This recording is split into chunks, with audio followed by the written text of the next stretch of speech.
आज रात्रि में ही पहलगांव में हुए हमले पर भारत ने यथा योग्य जैसी जानकारी प्राप्त हुई हमें, कुछ आतंकवादी संगठन जहां जहां व्यवस्थित थे वहां भारत ने पुनः उनके उस गढ़ों को, उनके उस स्थानों को नष्ट कर दिया, ध्वस्त कर दिया।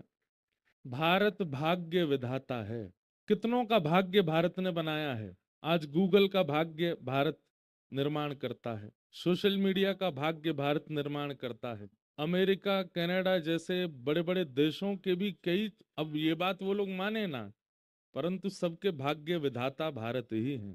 भारतीय अगर ना होते तो देश में कई सारे ऐसे देश हैं उनका कोई अस्तित्व ही नहीं होता अगर भारत ना होता तो। हम आप सब लोग परम सौभाग्यशाली हैं कि ऐसे भारत में जन्म लिया है हमने। श्रीमद् भागवत के पंचम स्कंद में तो देवता कहते हैं ठाकुर जी से कि धन्य हैं जिनका जन्म भारत में होता। देवता कहते हैं, बोले इनको तीर्थ भी मिलते हैं, पवित्र नदियां भी मिलती हैं, सब प्रकार के मौसम भी मिलते हैं, सबसे बड़ी बात इनको सत्संग कथा श्रवण करने को मिलता है। कितने धन्य हैं भारत के लोग। यहाँ पर मेधावी आधुनिकताओं से युक्त बुद्धि भी है लोगों के पास, और आध्यात्म जगत की खुशबू भी है लोगों के पास। भगवान रक्षा करे। संभवतः कुछ योजनाएं युद्ध की बन सकती हैं। आप सब लोग अपना ध्यान रखिएगा, किसी को किसी प्रकार की कोई क्षति ना हो, ऐसी हम ठाकुर जी से प्रार्थना करते हैं। ठाकुर जी से प्रार्थना की जो भी भारत की तरफ से सुरक्षा में कदम उठाने चाहिए वो जरूर उठाए जाएं, और उसमें यदि विपक्षियों से, दुश्मनों से लड़ने की भी अगर संभावना बने तो हम सब लोगों को भारत के इस कदम का समर्थन करना चाहिए। हम सब लोग कौन हैं? हम सब लोग भारत के प्राण हैं, और हमारी रक्षा के लिए चारों ओर जो सैनिक जन खड़े हैं, जिनका हम नाम भी नहीं जानते, जिनका हम पता भी नहीं जानते। पता कब चलता है? जब वो शहीद हो जाते हैं तब उनका नाम पता चलता है, तब उनके गांव का पता चलता है, पर उनकी वजह से हमारी प्राण रक्षा होती है। हम आज बिना महाराज जी से पूछे, बिना किसी से पूछे, इस संपूर्ण कथा का फल उन समस्त सैनिकों को प्रदान करते हैं जो भारत की रक्षा में अपने प्राण की बाजी लगा करके हम लोगों के सुख का विचार करते हैं। ऐसे सैनिकों को इस भागवत का संपूर्ण फल प्राप्त हो, हम ऐसा भाव रखते हैं।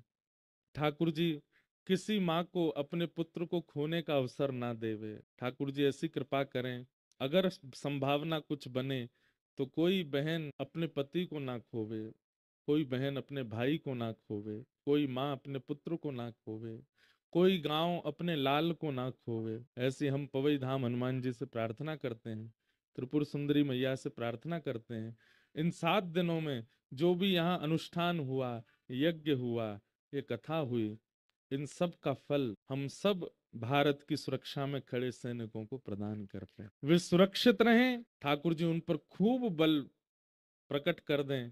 अरे हम तो कहते हैं कि ऐसी स्थिति आ जाए, अगर युद्ध की संभावना बने तो सैनिकों के आगे सुदर्शन चक्र लेकर के हमारे चतुर्भुज रूपधारी श्रीमन नारायण खड़े हो जाएं।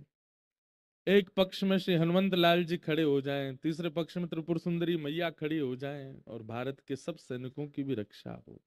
भागवत में एक जगह वर्णन है कि 2 लोगों को मुक्ति निश्चित प्राप्त होती है। जिस भाव की व्यक्ति में ऐसा भाव वर्णन किया जाता है कि 2 प्रकार के लोग ऐसे हैं जिनको मुक्ति निश्चित प्राप्त होती है, और उनमें प्रथम तो हैं वैष्णव भक्त, जो भगवान नाम गाते हैं अंते नारायण स्मृति, अंत में भगवान नाम गाते हुए भगवत धाम को प्रस्थान करते हैं, और जिनके अथक प्रयास से द्वौ सम्मता बिह मृत्यु दुरापौ यद ब्रह्म संधारण याजिताश कलेवरम योग रतो वीणा रसये निवृत्त। 2 प्रकार के लोगों को मुक्ति निश्चित प्राप्त होती है। पहले तो जो अंते नारायण स्मृति, अंत में भगवान नाम स्मरण करते हुए भगवत धाम को प्राप्त होते हैं, और दूसरे जो अपने राष्ट्र, अपने देश, अपने कुल, सबकी रक्षार्थ युद्ध करते हैं, और जरूरी नहीं कि युद्ध में ही शहीद होते हैं, जीवन भर अपने राष्ट्र की रक्षा के लिए खड़े रहे और फिर अपना जीवन पूर्ण करके यदि वे प्रस्थान करते हैं, अपनी पूरी आयु जी करके भी यदि वो प्रस्थान करते हैं और अपने जीवन का कुछ समय वो देश की रक्षा सुरक्षा के लिए व्यतीत कर चुके हैं, मृत्यु के पश्चात उनको भगवत धाम की प्राप्ति होती है।